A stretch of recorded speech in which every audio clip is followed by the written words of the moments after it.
দর্শক স্বাগত রাতের এখন 4 দিকে আপনার সঙ্গে আছি আমি আজহার লিমন। নির্বাচন দিতে অযৌক্তিক সময় নেবেন অন্তর্বর্তীকালীন সরকার। সংলাপে প্রধান উপদেষ্টা ডক্টর মোহাম্মদ ইউনূস এমন আশ্বাস দিয়েছেন বলে জানিয়েছেন ছাত্রী ইসলামী সমমনা সহ বিভিন্ন রাজনৈতিক দলের নেতৃবৃন্দ। আরও জানান, বৈঠকে নির্বাচনী ব্যবস্থার সংস্কার ও ইসি পুনর্গঠনের প্রস্তাব দেয়া হয়েছে। সংলাপে অংশ নিয়ে শিগগিরই নির্বাচনী রোডম্যাপ ঘোষণার আহ্বান জানায় ইসলামী আন্দোলন। আর স্থানীয় সরকার নির্বাচন নিয়ে নির্বাচনী ট্রেনে ওঠার দাবি এলডিপির। শনিবার বিকাল থেকে শুরু হয় রাজনৈতিক দলগুলোর সঙ্গে প্রধান উপদেষ্টার সংলাপ শেষে ধর্মভিত্তিক রাজনৈতিক দলগুলোর নেতারা জানান, সংবিধানে আল্লাহর উপর অবিচল আস্থা ও বিশ্বাস পুনঃসংযোজন করতে হবে। এ সময় নেতারা দ্রুত সময়ের মধ্যে নির্বাচন কমিশন পুনর্গঠন করে নির্বাচন অনুষ্ঠানের প্রস্তাব দেন।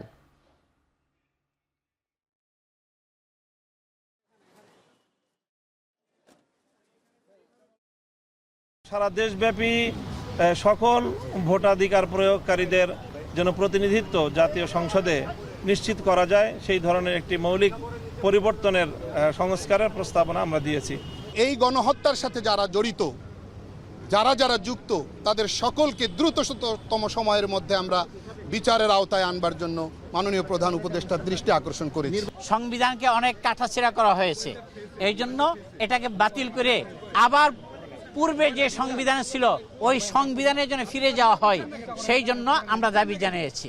একটা নির্ভরযোগ্য প্রশ্নবিদ্ধ ছাড়া কমিশন গঠনের মাধ্যমে এই অন্যায়কারীদের চিহ্নিত করে তাদের শাস্তির ব্যবস্থা করা এবং সুন্দরভাবে প্রশাসন সহ আইন শৃঙ্খলা রক্ষা বাহিনী সহ সর্বত্র দেশ সুন্দর পরিচালনার ব্যাপারে, সেখানে ঢেলে সাজানোর ব্যাপারে আমরা তাদেরকে পরামর্শ দিয়েছি। পর্যায়ক্রমে ইউনিয়ন কাউন্সিলের নির্বাচন, পৌরসভার নির্বাচন, সিটি কর্পোরেশন নির্বাচন, জাতীয় সংসদের নির্বাচন, উপজেলা নির্বাচন, এগুলির একটা সম্ভাব্য ডেট ঘোষণা করো। রাজনৈতিক দলদেরকে ব্যস্ত রাখার জন্য একমাত্র অস্ত্র হলো নির্বাচনের একটা ফোরকাস্ট দিয়ে দেওয়া। এটা 6 মাস পরেও হইতে পারে, 9 মাস পরেও হইতে পারে। আগামীতে কারা সরকার গঠন করবে তা বাংলাদেশের জনগণই ঠিক করবে বলে মন্তব্য করেছেন বিএনপির ভারপ্রাপ্ত চেয়ারম্যান তারেক রহমান। শনিবার তৃণমূল নেতাকর্মীদের সাথে ধারাবাহিক মতবিনিময়ের তৃতীয় দিনে বিএনপির ভারপ্রাপ্ত চেয়ারম্যান এই মন্তব্য করেন। এ সময় সবাইকে সতর্ক থাকার আহ্বান জানিয়ে তিনি বলেন, নিকট অতীতে স্বৈরাচার ছিল দৃশ্যমান, তবে এখন স্বৈরাচারের দোসররা অদৃশ্য শক্তিরূপে জনতার বিজয়কে প্রশ্নবিদ্ধ করার ষড়যন্ত্র চালিয়ে যাচ্ছে। এই পরিস্থিতিতে তৃণমূল নেতাকর্মীদের সজাগ ও ঐক্যবদ্ধ থাকার আহ্বান জানান তারেক রহমান। এদিন ময়মনসিংহ ও সিলেট বিভাগের নেতাকর্মীদের সঙ্গে মতবিনিময় করেন বিএনপির এই শীর্ষ নেতা।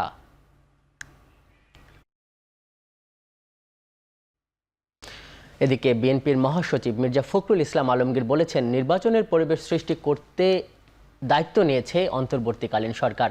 তিনি আশা করেন দ্রুত জনগণের সরকারের হাতে ক্ষমতা হস্তান্তর করতে হবে। কুমিল্লায় ত্রাণ বিতরণ কার্যক্রমের অংশ নিয়ে কথা বলেন বিএনপির মহাসচিব। কুমিল্লার লালমাইয়ের ছোট শরীফপুর উচ্চ বিদ্যালয় মাঠে বিএনপির ত্রাণ বিতরণ শেষে তিনি আরও জানান, নির্বাচনের মধ্য দিয়ে জনগণের কাছে ক্ষমতা হস্তান্তর করতে হবে। মির্জা ফখরুল আশা করেন বর্তমান অন্তর্বর্তী সরকার জনগণের দাবি অনুযায়ী জনগণের সরকারের হাতে ক্ষমতা হস্তান্তর করবে। আরও উল্লেখ করেন, একটি মহল ছাত্র জনতার বিজয়কে নস্যাতে অপচেষ্টায় লিপ্ত, তাদেরকে প্রতিহত করতে নেতাকর্মীদের তৎপর থাকার আহ্বান জানান মির্জা ফখরুল।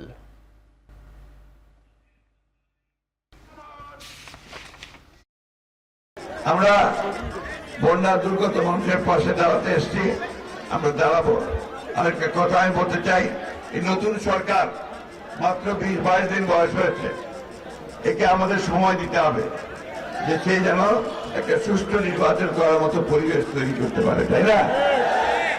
জনগণের যে দাবি, জনগণের প্রতিনিধির হাতে ক্ষমতা তুলে দিতে হবে, জনগণের সরকারের হাতে ক্ষমতা দিতে হবে। ধর্মের ভিত্তিতে জাতির মধ্যে বিভাজন সৃষ্টি জামায়াতে ইসলামের কাজ নয় বলে মন্তব্য করেছেন দলটির আমির ডাক্তার শফিকুর রহমান। রাজধানীর সেগুন বাগিচায় কবি, লেখক, শিল্পীদের সমাবেশে তিনি আরও বলেন, ধর্ম যার যার ব্যক্তিগত বিষয়। প্রত্যেকটি নাগরিক তার ন্যায্য অধিকার পাক। এখানে কোনো রাজনৈতিক জমিদারি আমরা বরদাস্ত করব না। রাজনীতিবিদরা হবেন জাতির স্রেফ সেবক, এর বাইরে তাদের কোনো পরিচয় নেই। রাজনীতিবিদরা কখনো দেশের মালিকানা দাবি করতে পারবেন না। যারা এই মালিকানা দাবি করেছেন, যুগে যুগে তারা চরমভাবে অপদস্থ হয়েছেন। আওয়ামী লীগ সরকারের পতনের পর বাক স্বাধীনতা ফিরলেও পূর্ণ গণতান্ত্রিক রাষ্ট্র পেতে হলে বদলে ফেলতে হবে সংবিধান। সেটি বাস্তবায়নে অন্তর্বর্তী সরকারের কাছে গণপরিষদ নির্বাচন চান বিশেষজ্ঞরা। তবে নতুন করে সংবিধান লিখতে হবে নাকি সংশোধন করতে হবে উঠে আসছে সেই প্রশ্ন। শনিবার BIISS মিলনায়তনে গভর্নেন্স স্টাডিজ CGS আয়োজিত গণতন্ত্র পুনর্গঠনের জন্য সংলাপে বক্তারা বলেন, বর্তমান সংবিধান শেখ হাসিনার সংশোধিত একনায়কতান্ত্রিক রাষ্ট্র কাঠামো গড়ে তোলার সহায়ক, যার কিছু ধারা সংশোধন করেও এর থেকে পরিত্রাণ পাওয়া সম্ভব নয়। পাশাপাশি মত প্রকাশের স্বাধীনতা ছাড়া গণতন্ত্র রক্ষা অসম্ভব। তাই এটি পুনর্গঠন করতে হলে সংবিধান সংশোধন করতে হবে।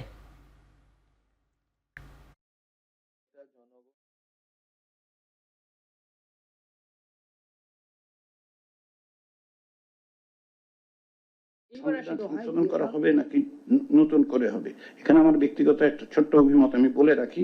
সেটা হচ্ছে, আমি সংশোধন শব্দটার পক্ষে নই। কেননা আমার কাছে মনে হয়েছে যে সংবিধানে যে পরিস্থিতি তৈরি হয়েছে তাতে ব্যান্ডেড দিয়ে কোনো কাজ হবে না। এটা পুনর্লিখন ছাড়া কোনো রকম উপায় নেই। তার কারণ কি? তার সবচেয়ে বড় কারণ হচ্ছে আপনার যে আর্টিকেল 7A, যেখানে বেসিক স্ট্রাকচারের নামে এমন সব জিনিসপত্র তৈরি করা হয়েছে যেগুলি সংশোধন করা যাবে না। ডেমোক্রেটিক রিকনস্ট্রাকশনটাই হচ্ছে আমাদের মূল লক্ষ্য। যে আমাদের সংলাপ কিন্তু সংবিধান নিয়ে নয়, আমাদের সংলাপ হচ্ছে ডেমোক্রেটিক রিকনস্ট্রাকশনের জন্য।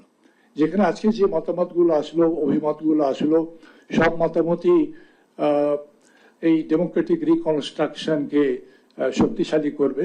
এই সরকার হচ্ছে ট্রাস্টি, বেনিফিশিয়ারি হচ্ছে জনগণ, আর সেটলার অব দি ট্রাস্ট হচ্ছে এই ছাত্র জনতার যে গণ অভ্যুত্থান। বর্তমান সংবিধান বহাল থাকলে ভবিষ্যতেও স্বৈরশাসক তৈরি হতে পারে। তাই সংবিধান সংস্কার নয়, পুনর্লিখন করার পক্ষে মত দিয়েছেন রাষ্ট্রবিজ্ঞানী অধ্যাপক আলী রিয়াজ। এই সংবিধান যে কোনো শাসককে স্বৈরশাসক বানাতে পারে বলে উল্লেখ করেন তিনি। বিকেলে আলাদা আরেকটি অনুষ্ঠানে এক বক্তব্যে আলী রিয়াজ এই কথা বলেন।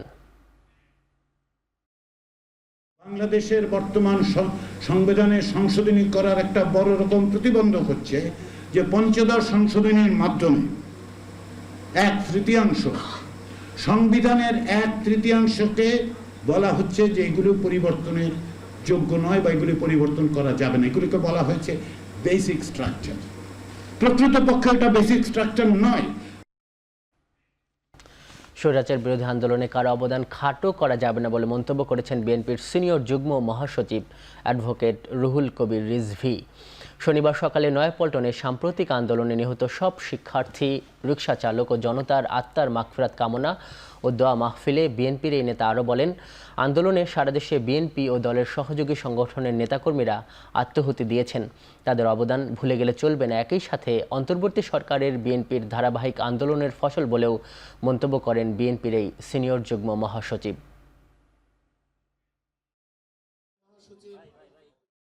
এই আন্দোলনের মাঝখানে অনেকে কিছুটা অংশগ্রহণ করেছেন, কেউ করেননি, আবার আরেকটি আন্দোলনে হয়তো অংশগ্রহণ করেছেন। কিন্তু এইভাবে কথা বলা কখনোই ঠিক হবে না, উদ্দেশ্য করে, ইঙ্গিত করে যে এটি কোনো বিশেষ দলের আন্দোলন নয়। কেন এই কথা বলছেন? এটা তো বিভাজনের কথা। আজকে সবার আন্দোলনের অবদানেই এই তত্ত্বাবধায়ক সরকার এবং একটি নির্দিষ্ট সময়ের মধ্যে যতটুকু সংস্কার করে একটা অবাধ সুষ্ঠু নির্বাচন নিশ্চিত করে রাজনীতির যে ধারা, সেই ধারাকে আপনার এগিয়ে নিয়ে যেতে হবে। রাজনৈতিক দলগুলোকে সম্পৃক্ত করে অন্তর্বর্তী সরকারকে জাতীয় সরকারে রূপ দেবার দাবি জানিয়েছেন গণপরিষদের সভাপতি নুরুল হক নূর। সন্ধ্যায় রাজধানীর সেগুন বাগিচায় ঢাকা রিপোর্টার্স ইউনিটিতে যুব অধিকার পরিষদের প্রতিষ্ঠা বার্ষিকী উপলক্ষে এক আলোচনা সভায় তিনি এ দাবি জানান। দেশে এখনও আইনশৃঙ্খলা পরিস্থিতির আশানুরূপ উন্নতি না হওয়াকে অশনি সংকেত উল্লেখ করেন তিনি। বলেন, এভাবে চললে দিন শেষে ব্যর্থ হবে অন্তর্বর্তীকালীন সরকার। এছাড়া ছাত্র জনতার আন্দোলনে সহিংসতায় নিহত ও আহতদের তালিকা প্রকাশ না করায় দুঃখ প্রকাশ করেন ডাকসুর সাবেক এই ভিপি।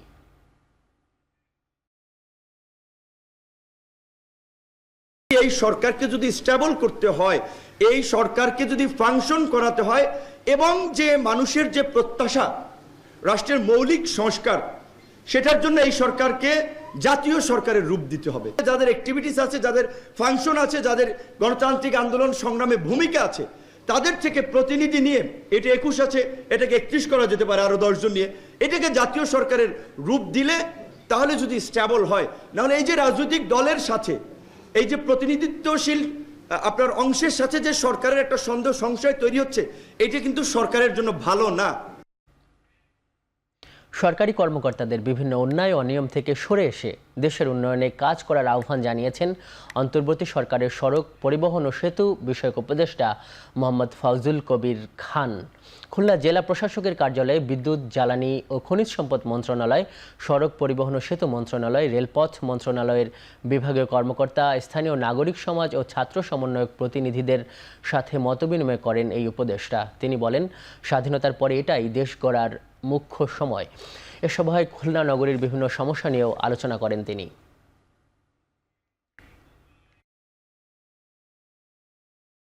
দুর্নীতিতে কোনো আমার ইনভলভমেন্ট থাকে, কিংবা আমার যদি কোনো স্বজনপ্রীতি থাকে, কোনো নিয়োগে যদি আমার কোনো ইয়ে থাকে, মেহরবানি করে এগুলো তুলবেন। কারণ আমরা নিজেরাই ওই যেটা বললাম যে দৃষ্টান্ত হতে চাই, যে আমরা নিজেরা দুর্নীতিতে সঙ্গে জড়াবো না, আমরা স্বজনপ্রীতি করব না। এবং আমরা আশা করি আমাদের দৃষ্টান্ত দেখে আমাদের সচিবরাও একইভাবে আচরণ করবেন, আমাদের সংস্থা প্রধানরাও একইভাবে আচরণ করবেন। অন্তর্বর্তী সরকার দায়িত্ব নেবার পর দাম কমল জ্বালানি তেলের। এটি সরাসরি ভোক্তা পর্যায়ে ডক্টর ইউনূস সরকারের প্রথম সিদ্ধান্ত। শনিবার বেলা 11টার দিকে খুলনার খালিশপুরে অবস্থিত নির্মাণাধীন Rupsha 800 megawatt combined circle power plant প্রকল্প পরিদর্শনে গিয়ে কথা জানান অন্তর্বর্তী সরকারের বিদ্যুৎ, জ্বালানি ও খনিজ সম্পদ উপদেষ্টা। পেট্রোল অকটেন লিটার প্রতি কমেছে 6 টাকা করে। এখন থেকে প্রতি লিটার পেট্রোল 121 টাকায় ও অকটেন 125 টাকায় বিক্রি হবে। আর ডিজেলের দাম 1 টাকা 25 পয়সা কমে 105 টাকা নির্ধারণ করা হয়েছে। নতুন দাম আজ রাত 12টা থেকে কার্যকর হচ্ছে। সরকারের এই সিদ্ধান্তকে স্বাগত জানিয়েছেন ভোক্তারা।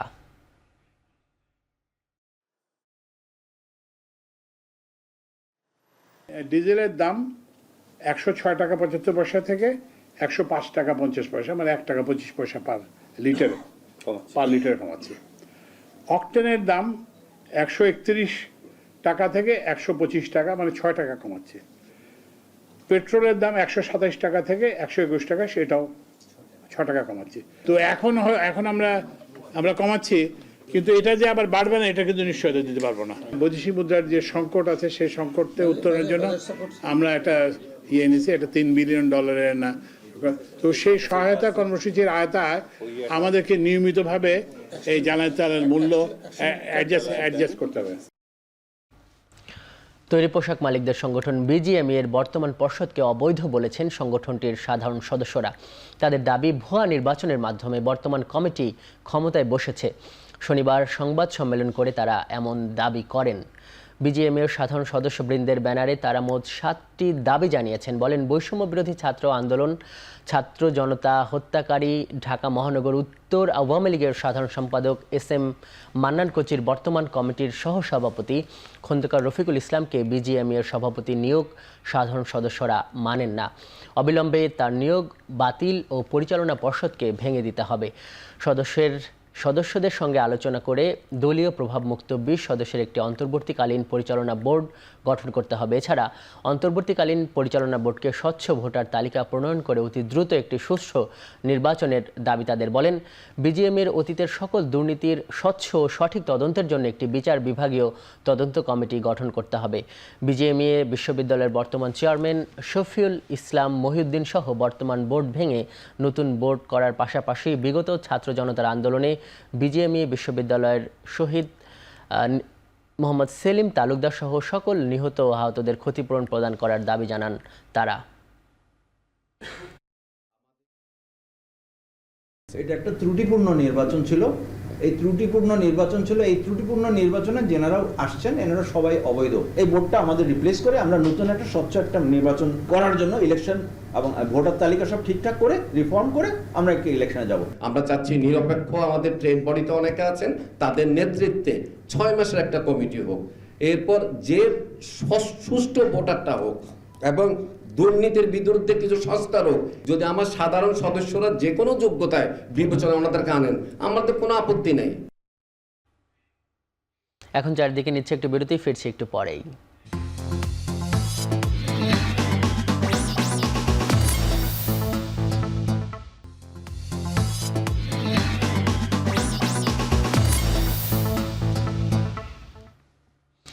বিরতির পর ফিরে এলাম, দেখছেন এখন চারদিক। রাজধানীর ভাটারায় কিশোর সোহাগ মিয়াকে গুলি করে হত্যার অভিযোগে করা মামলায় সাবেক চিফ হুইপ আসম ফিরোজের ফের 3 দিনের রিমান্ড মঞ্জুর করেছেন আদালত। এদিন আদাবর থানায় পোশাক শ্রমিক রুবেল হত্যা মামলায় 2 দফায় রিমান্ড শেষে সাংবাদিক দম্পতি ফারজানা রূপা ও শাকিল আহমেদকেও আনা হয় আদালতে। শুনানি শেষে তাদের কারাগারে পাঠানোর নির্দেশ দেন আদালত। শনিবার ঢাকার মেট্রোপলিটন ম্যাজিস্ট্রেট সাইফুল ইসলাম ও ফারজানা শাকিলা সুমু চৌধুরীর আদালতে মামলা দুটির শুনানি হয়। এর আগে সাংবাদিক রূপা শাকিল দম্পতি 2 দফায় রিমান্ডে ছিলেন। এদিন আসমা ফিরোজকে 7 দিনের রিমান্ড শেষে আদালতে হাজির করে মামলার রহস্য উদ্ঘাটনে ফের 10 দিনের রিমান্ডে নিতে আবেদন করেন তদন্তকারী কর্মকর্তারা। এ সময় আসামি পক্ষ তার রিমান্ড বাতিল ও জামিন চেয়ে আবেদন করেন। অন্যদিকে রাষ্ট্রপক্ষ জামিনের বিরোধিতা করেন।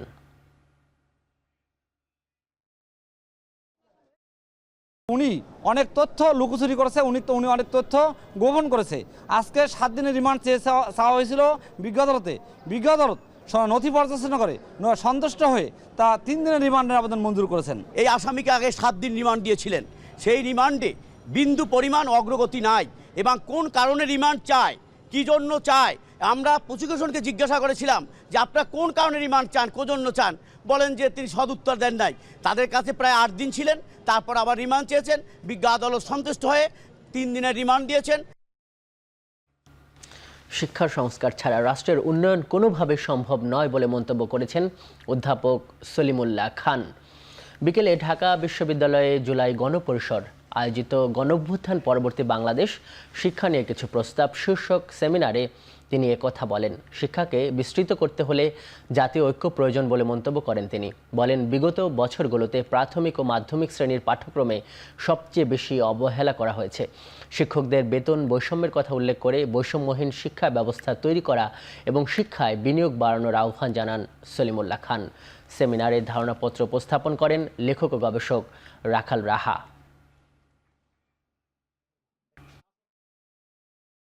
যে 2 জায়গায় আমাদের সবচেয়ে বেশি সংস্কার দরকার সেটা হচ্ছে আমাদের প্রাথমিক এবং যেটাকে এখন মাধ্যমিক বলি, এটা আসলে বুনিয়াদী শিক্ষাই। মাধ্যমিক স্কুলগুলো দেখেন শতকরা 97টি মাধ্যমিক স্কুল বাংলাদেশের বেসরকারি ব্যবস্থাপনায় চলে এখন পর্যন্ত। শিক্ষকদের বেতন অনিয়মিত, কোনো স্কেল নাই এবং চাকরির কোনো গ্যারান্টি নাই। সেই অবস্থায় আপনি কি করে ভালো মাধ্যমিক স্কুলের শিক্ষা আশা করবেন? অথচ শিক্ষার গোটা ভিত্তিটাই হচ্ছে মাধ্যমিক বিদ্যালয়। সরকারি চাকরিতে বিসিএস ক্যাডারে বৈষম্য দূর করার দাবিতে সিভিল সার্ভিসের কর্মকর্তাদের নিয়ে গঠিত হয়েছে আন্তঃক্যাডার বৈষম্য নিরসন পরিষদ। চাকরিতে অবহেলা অব্যবস্থাপনা দূর করে সুশৃঙ্খল পরিবেশ তৈরির লক্ষ্যে এই সংগঠন কাজ করবে বলেও জানানো হয়। শনিবার বিকালে সেগুন বাগিচায় ঢাকা রিপোর্টার্স ইউনিটির সাগররুনি মিলনায়তনে সংবাদ সম্মেলনে এসব তথ্য জানানো হয়। সংগঠনটি জানায়, সবসময় অ্যাডমিন ক্যাডারের মাধ্যমে অন্য ক্যাডারে চাকরিরতদের প্রতি বৈষম্য করা হয়, যে কারণে দাপ্তরিক কাজে অগ্রগতি হয় না। এ সময় উপসচিব পদে কোটা পদ্ধতি বাতিলের দাবি জানানো হয়। সেই সাথে সরকারি চাকরিতে দলীয়করণ ও অবহেলার কারণেই সরকারি কর্মকর্তাদের দিয়ে বিগত সময়ে বিতর্কিত নির্বাচন অনুষ্ঠান করা সম্ভব হয়েছে বলেও মন্তব্য করে এই সংগঠন।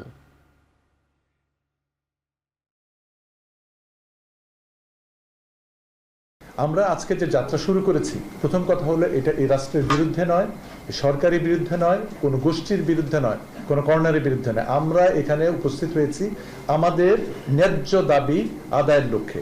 আমরা সবাই মিলে যার যার কাজ তাকে দিয়ে করাই এবং আইনেও সেটা আছে, কিন্তু সেই আইনকে কিভাবে ভায়োলেশন করা হয়েছে সেটা আজকে আমরা এই অনুষ্ঠানের মাধ্যমে আপনাদের মাধ্যমে জাতিকে জানানোর জন্য অনুরোধ করছি। ভারতের পশ্চিমবঙ্গে কলকাতা নগর আদালতে তোলা হয়েছে পিকে হালদার সহ 5 জনকে। বাংলাদেশ থেকে প্রায় 10,000 কোটি টাকা আত্মসাৎ ও পাচারের অভিযোগ রয়েছে তাদের বিরুদ্ধে। শনিবার নগর দায়রা আদালতের বিশেষ ইডি কোর্ট 1-এ বিচারক প্রসন্ন মুখোপাধ্যায়ের এজলাসে মামলাটি ওঠে। সেখানেই আদালত আগামী 25 সেপ্টেম্বর পরবর্তী হাজিরার দিন ধার্য করেন। এদিন অভিযুক্ত আমানা সুলতানার জামিন আবেদন প্রত্যাহার করে নেন অভিযুক্তের আইনজীবী। একইভাবে পিকে হালদারের ভাই প্রাণেশ কুমার হালদারের জামিনের জন্য উচ্চ আদালতে আবেদন দাখিল হলেও এদিন এ বিষয়ে কোনো শুনানি হয়নি। কলকাতা হাইকোর্টে এই আবেদনের শুনানি আগামী 9 সেপ্টেম্বর। 2022 সালের 14 মে পশ্চিমবঙ্গের উত্তর 24 পরগনা থেকে গ্রেপ্তার হন বাংলাদেশ থেকে পলাতক পিকে হালদার।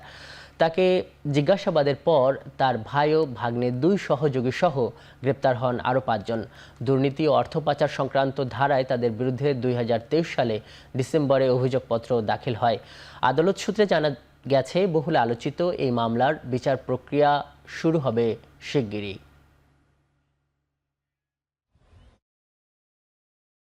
এই সবই বিচারাধীন, কোর্টের কাছে রয়েছে। লার্নেড কোর্ট বিচার করে দেখবেন। মামলা যখন শুনানি হবে, মামলার পরবর্তী দিন রয়েছে সাক্ষী গ্রহণের জন্য। সাক্ষ্য গ্রহণ প্রক্রিয়া শুরু হবে। মামলার ট্রায়াল প্রক্রিয়াতে আমরা ঢুকে গেছি। Trial is commencing, so will see what happens in trial. ছাত্রলীগের সাবেক সাধারণ সম্পাদক ইসহাক আলী পান্নার মরদেহ বাংলাদেশে হস্তান্তর করেছে মেঘালয় পুলিশ। শনিবার সকাল 11:30টায় তামাবিল স্থলবন্দরে কার্যক্রম সম্পন্ন করেন তারা। উপস্থিত ছিলেন গোয়াইনঘাট উপজেলা নির্বাহী অফিসার, গোয়াইনঘাট থানা অফিসার ইনচার্জ ও ইমিগ্রেশন পুলিশ ইনচার্জ। সব আইনি প্রক্রিয়া শেষ করে পরিবারের কাছে হস্তান্তর করার কথা জানান বাংলাদেশ কর্তৃপক্ষ। মেঘালয় পুলিশের তথ্য মতে গেল 26 আগস্ট পূর্ব জন্তিয়া পাহাড়ের দোনভই গ্রামে অর্ধগলিত অবস্থায় লাশটি পাওয়া যায়। পরবর্তীতে লাশের সঙ্গে পাওয়া যায় পাসপোর্ট, আর সেখান থেকেই পরিচয় শনাক্ত করেন ভারতীয় কর্তৃপক্ষ।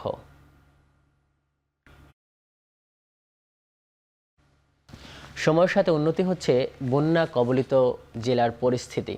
পানি নামলেও এখনও দুর্ভোগ কাটেনি বন্যার্তদের। ফেনীর 5 উপজেলায় বন্যার পানি নেমে গেলেও দাগনভূঞায় পানির নিচে ঘর বাড়ি ও রাস্তাঘাট। দেখা দিয়েছে সুপেয় পানি ও খাদ্য সংকট। একই সঙ্গে বাড়ছে পানিবাহিত রোগ। বন্যা পরবর্তীতে একই চিত্র দেখা যায় কুমিল্লায়। এদিকে নোয়াখালীতে এখনও পানিবন্দী 20 লাখেরও বেশি মানুষ। বেহাল সড়কে দুর্গম এলাকাগুলোতে পৌঁছানো যাচ্ছে না ত্রাণ।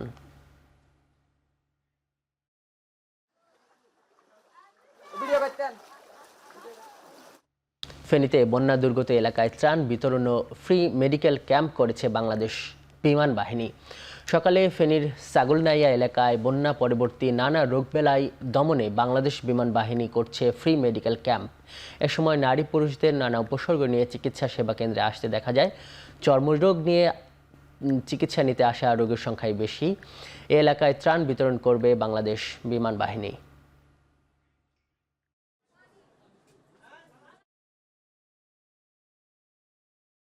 যেসব জায়গাতে আমাদের ভূমিতে যারা আছে নৌকা এবং অন্যান্য মাধ্যমে যেতে পারছিল না, সেই জায়গাগুলিতে আমরা হেলিকপ্টারের মাধ্যমে, প্যাকেটের মাধ্যমে, প্যারাশুটের মাধ্যমে ড্রপ করেছিলাম। এবং আমাদের একটাই চেষ্টা ছিল যাতে রিমোট জায়গাগুলিতে যারা খাওয়া পাচ্ছে না, পানি পাচ্ছে না, তাদেরকে আমরা প্রথমে সাপোর্ট করব এবং করেছি ইনশাল্লাহ। বন্যায় ক্ষতিগ্রস্তদের পুনর্বাসনে দ্রুতই কাজ শুরু করা হবে বলে জানিয়েছেন মুক্তিযুদ্ধ, ত্রাণ ও দুর্যোগ ব্যবস্থাপনা উপদেষ্টা ফারুকী আজম। শনিবার দুপুরে চট্টগ্রাম সার্কিট হাউসে প্রশাসনের সঙ্গে বৈঠক শেষে তিনি আরও জানান, ক্ষতিগ্রস্ত কৃষক, খামারি ও প্রান্তিক উদ্যোক্তাদের ঋণের সুদ মওকুফের জন্য সরকার সুপারিশ করবে। এটার জন্য একটা কেন্দ্রীয় কমিটি গঠন করা হয়েছে প্রধান উপদেষ্টার নেতৃত্বে। সেটা এই জেলা পর্যায়ে হবে, এটা উপজেলা পর্যায়ে হবে। সর্বাধিক ক্ষতিগ্রস্ত এলাকাগুলো চিহ্নিত করা হবে এবং সেখানে যত দ্রুত সম্ভব স্থায়ী সাস্টেনেবল যেন একটা পুনর্বাসন আমরা করতে পারি। মাছের ঘের, পোলট্রি ফার্ম, যেখানে যেখানে ক্ষতি হয়েছে সব ক্ষতিই নিরূপিত হবে। সেই নিরিখেই আমরা পুনর্বাসন প্রক্রিয়াগুলো আমরা করব। দেশের বন্যা পরিস্থিতির জন্য ভারতকে দোষলেন বিএনপি চেয়ারপারসনের উপদেষ্টা জয়নুল আবেদিন ফারুক। সকালে নোয়াখালীর সেনবাগে বন্যা কবলিত এলাকায় পানিবন্দীদের মাঝে ত্রাণ বিতরণ শেষে একথা বলেন তিনি। এটি রাজনৈতিক কারণে হয়েছে কিনা তা খুঁজে বের করার তাগিদ দেন বিএনপি চেয়ারপারসনের এই উপদেষ্টা। 72 বছর ইতিহাসে এই বন্যা সেনবাগে আমরা কোনোদিনও দেখিনি। সেখানে আমি মনে করি এটা একটা রাজনৈতিক কারণে হয়েছে কিনা সেটাও আমরা খুঁজে বের করার চেষ্টা করব। যে মুহূর্তে আওয়ামী সরকার পতন হলো সে পরপরই বন্যাটা বাঁধটা খুলে দেওয়া, এটাও রাজনৈতিক বিশ্লেষকরা চিন্তা ভাবনা করছেন, এই ব্যাপারেও দল একটা কথা বলবেন। এখন চারদিকে নিচ্ছে আরেকটু বিরতি, ফিরছি একটু পরেই।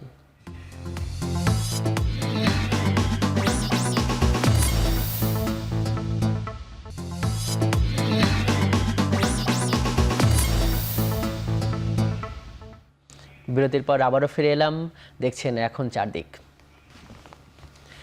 কক্সবাজারে উখিয়ার রোহিঙ্গা শিবির থেকে বাংলাদেশ মিয়ানমার সীমান্তের মাদক চোরাচালান চক্রের হোতা নবী হোসেন ও তার ভাইকে গ্রেপ্তার করেছে এপিবিএন।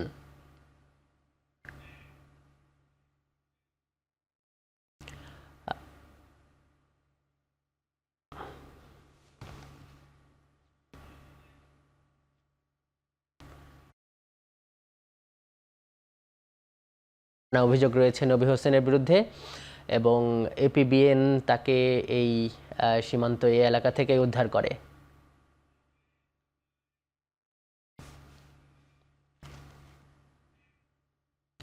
4 মাস 7 দিন বন্ধ থাকার পর শেষ হলো কাপ্তাই হ্রদে মাছ ধরার নিষেধাজ্ঞা। এর মধ্য দিয়ে উন্মুক্ত হচ্ছে হ্রদে মৎস্য আহরণ ও পরিবহন ও বাজারজাতকরণ। এর মধ্যে সব প্রস্তুতি সেরেছেন 27,000 জেলে ও মাছ ব্যবসায়ীরা। এবার 8,000 টন মাছ আহরণ ও 16.5 কোটি টাকা রাজস্ব আয়ের লক্ষ্যমাত্রা ধরা হয়েছে।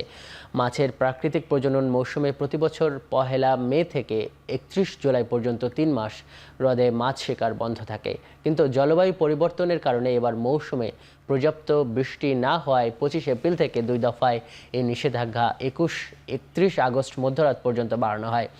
জেলে ও মাছ ব্যবসায়ীদের তৎপরতা শুরু হওয়ায় রাঙামাটি শহরের মাছের বাজারগুলোতে প্রাণ চাঞ্চল্য ফিরেছে।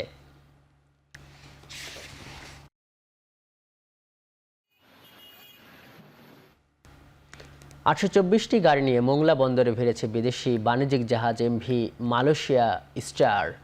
সিঙ্গাপুর থেকে ছেড়ে আসা জাহাজটি বেলা 12টার দিকে বন্দরের 8 নম্বর জেটিতে ভিড়েছে। এরপর শুরু হয় খালাস কার্যক্রম। 60 জন চালক জাহাজ থেকে গাড়িগুলো বের করার কাজ করছেন। দ্রুত গাড়িগুলোর ইনভেন্টরি শুরু হবে বলে জানান খুলনা ট্রেডার্সের সুপারভাইজার। দেশে মোট আমদানি করা গাড়ির 60% মোংলা বন্দর দিয়ে খালাস করা হয়, বাকি 40% খালাস হয় চট্টগ্রাম বন্দরে।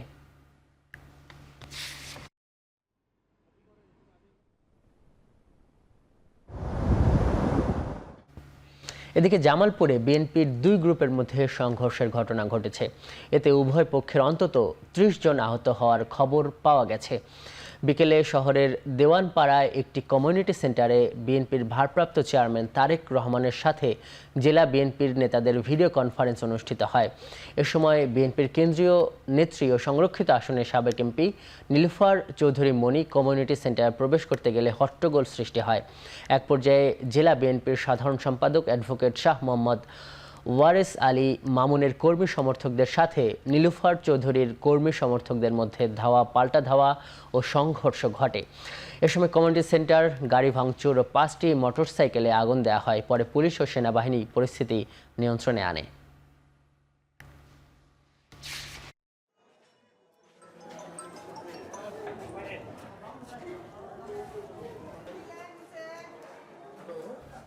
নরসিংদীর রায়পুরায় চরাঞ্চলে টোটা যুদ্ধ, আধিপত্য বিস্তারকে ঘিরে হত্যাকাণ্ড সহ অন্যান্য অপরাধ দমন ও সুষ্ঠু বিচারের দাবিতে মানববন্ধন করেছে এলাকাবাসী।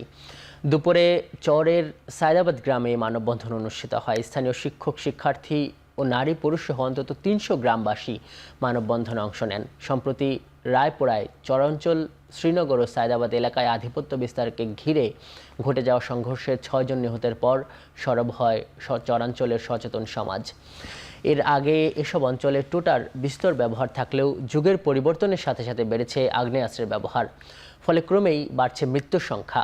এসব অস্ত্রের উৎস খুঁজতে খুঁজে বের করার পাশাপাশি চরাঞ্চলের হত্যাকাণ্ডের জড়িত সবার সুষ্ঠু বিচার দাবি করেন এলাকাবাসী।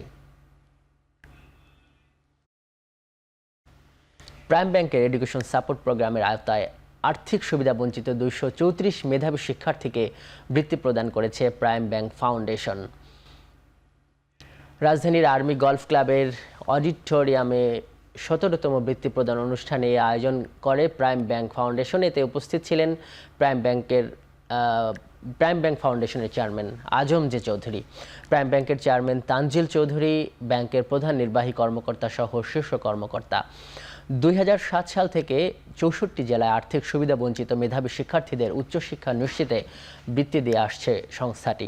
প্রোগ্রামের আওতায় এ পর্যন্ত 4242 শিক্ষার্থীকে বৃত্তি দিয়েছে প্রাইম ব্যাংক ফাউন্ডেশন। এর ধারাবাহিকতায় মোবাইল ব্যাংকিংয়ের মাধ্যমে উপস্থিত 234 শিক্ষার্থীদের বৃত্তি প্রদান করে সংস্থাটি।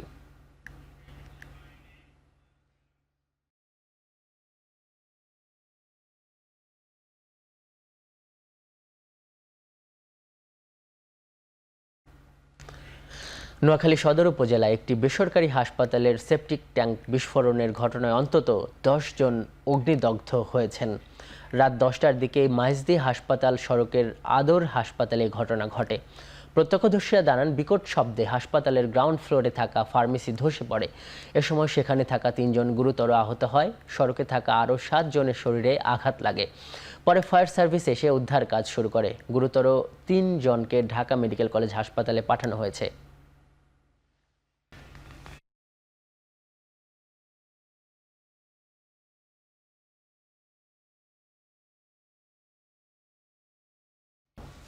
এখন চারদিকে নিচ্ছে আরও একটি বিরতি, ফিরছি একটু পরেই।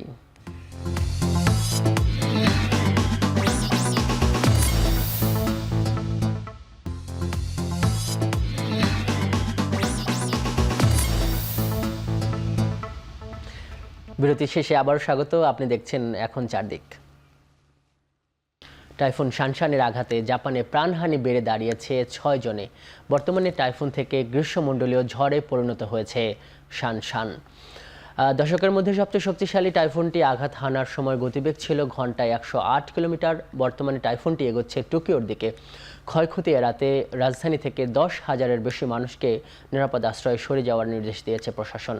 শানশানের প্রভাব 2 দিন থাকতে পারে বলে জানিয়েছে কর্তৃপক্ষ। জাপানে রেকর্ড করা হয়েছে 400 মিলিমিটার বৃষ্টি।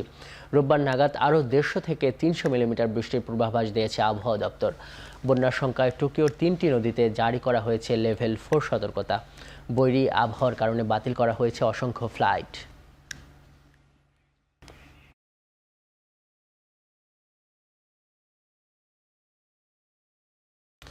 সামাজিক যোগাযোগ মাধ্যম এক্স ব্রাজিলে নিষিদ্ধ করা হয়েছে। নির্দিষ্ট সময়সীমার মধ্যে একজন বৈধ প্রতিনিধি নিয়োগে ব্যর্থ হওয়ায় এই সিদ্ধান্তের কথা জানান দেশটির সুপ্রিম কোর্ট। এই আদেশের মাধ্যমে ব্রাজিলের সুপ্রিম কোর্টের বিচারপতি আলেকজান্দ্রা ডি মোরেস এবং ইলন মাস্কের মধ্যে চলমান দ্বন্দ্বের অবসান হলো। শুধু তাই নয়, ইন্টারনেট সেবাদানকারী মাস্কের মালিকানাধীন স্টারলিং স্যাটেলাইটের আর্থিক হিসাবগুলো স্থগিত করার আদেশ দেওয়া হয়।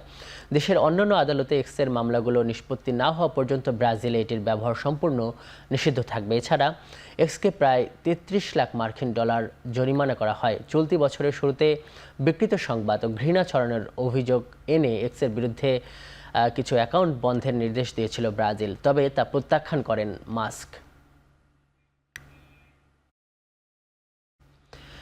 ইউক্রেনের বিমান বাহিনীর প্রধান মাইকোলা ওয়েশচুককে বরখাস্ত করেছেন ইউক্রেনের প্রেসিডেন্ট ভ্লাদিমির জেলেনস্কি। রুশ হামলা প্রতিরোধের সময় F-16 যুদ্ধবিমান বিধ্বস্ত, পাইলট নিহতের 4 দিন পর এলো এই ঘোষণা। বরখাস্তের ঘোষণায় কোনো কারণ উল্লেখ না করলেও জেলেনস্কি জানান, কর্মীদের অবশ্যই রক্ষা করতে হবে, সঙ্গে শক্তিশালী করতে হবে নেতৃত্বকে। 2.5 বছরের যুদ্ধে ইউক্রেন প্রথমবারের মতো F-16 যুদ্ধবিমান পায় চলতি মাসের শুরুতে। বিমান বিধ্বস্তের ঘটনা ইউক্রেনের সঙ্গে যৌথভাবে তদন্ত করছে যুক্তরাষ্ট্র।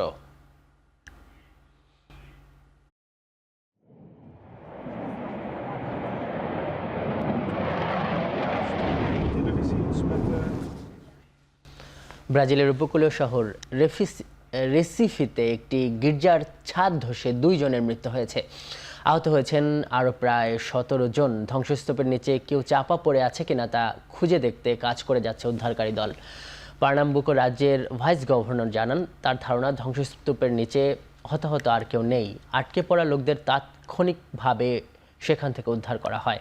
ছাদ ধসে পড়ার সময় গির্জার ভেতরে খাবার বিতরণ করা হচ্ছিল। গির্জাটির চারপাশের দেয়াল কাচের ছিল।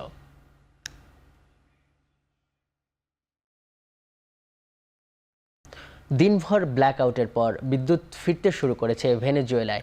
তবে লাতিন আমেরিকার দেশটির রাজধানী কারাকাসে বিদ্যুৎ ফিরলেও এখনও বিদ্যুৎহীন অধিকাংশ এলাকা। এর আগে শুক্রবার আংশিক থেকে পুরোপুরি বিদ্যুৎ বিচ্ছিন্ন হয়ে পড়ে ভেনেজুয়েলার 24টি প্রদেশ। ঘটনাকে নাশকতা উল্লেখ করে এর দায় বিরোধীদের উপর চাপান প্রেসিডেন্ট নিকোলাস মাদুরো। যদিও অভিযোগের পক্ষে কোনো প্রমাণ দেননি তিনি।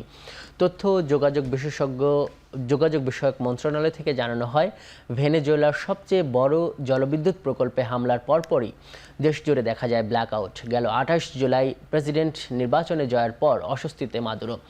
নির্বাচনে ব্যাপক কারচুপির অভিযোগে আন্দোলন চালিয়ে যাচ্ছেন বিরোধীরা।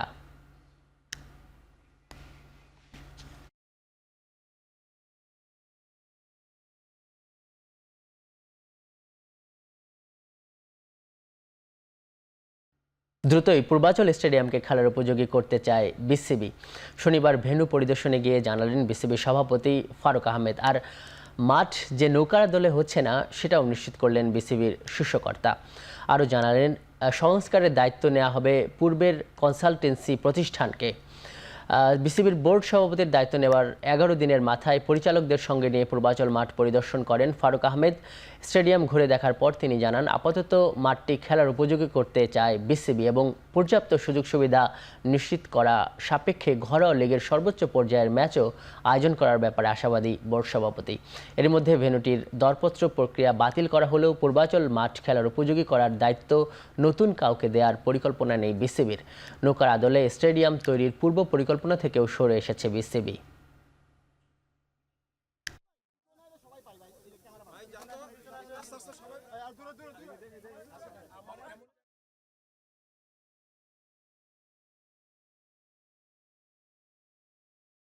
অনেক খেলা আছে, আমাদের মাঠ দরকার। এই মাঠের জন্য আমরা চিন্তা করছি। আমি এই মুহূর্তে বলতে পারছি না আলোচনা হবে, বাট ইনিশিয়াল যে চিন্তা আমরা মাঠটা তৈরি করতে পারি। আমাদের যে স্টেডিয়ামগুলো সংস্কার করার কথা ছিল ওটার সাথে এটা একটু ইনক্লুড হবে। আমরা সব স্টেপ বাই স্টেপ যাব। একটা কনসালটেন্সিতে আমাদের একটা টাকা ইনভেস্টমেন্ট হয়েছে, ওদের যে প্ল্যান ছিল চেষ্টা করবো। আমি এক্স্যাক্টলি ওদের প্ল্যানটা এখনো দেখি নাই। ওই প্ল্যানটা দেখে, ড্রয়িং দেখে, ওইখানে তারা যা সাজেস্ট করেছিল ওই সাজেশন অনুযায়ী আমরা প্রথমে মাঠ করার চেষ্টা করবো। এটি হলো আমাদের চিন্তা ভাবনা। শেষ করছি এখন চারদিক। এতক্ষণ সঙ্গে থাকার জন্য ধন্যবাদ। শুভরাত্রি।